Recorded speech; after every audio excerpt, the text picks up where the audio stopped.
என்ற ஒரு திரைப்படம் நடித்து அந்த படத்திற்கு நான் வெகு நாளாக ஆவலாக இருந்த அருமைக்குரிய இசைஞானி அண்ணன் இளையராஜா அவர்களை இவர் கொண்டு சேர்க்கும்போது எனக்கு மிக மிக சந்தோஷம்.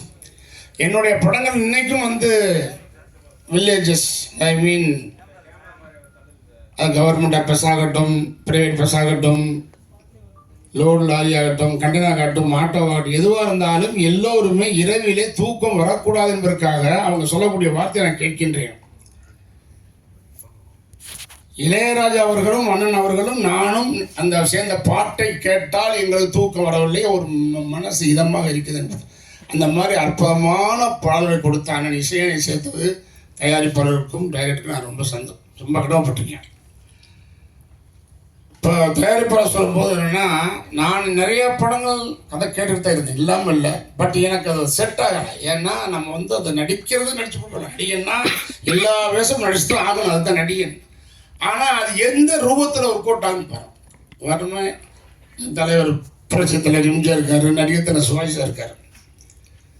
இப்போ உலகத்துக்கே நடிப்பு சக்கரவர்த்தி, நடிப்பு கற்றுக் கொடுத்தாரு நடிகர் தன சுவாசி சார்.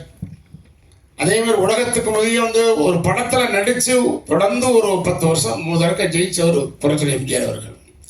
அவங்கவுங்களுக்கு அவங்க உண்டான விஷயமா இருக்கணும்.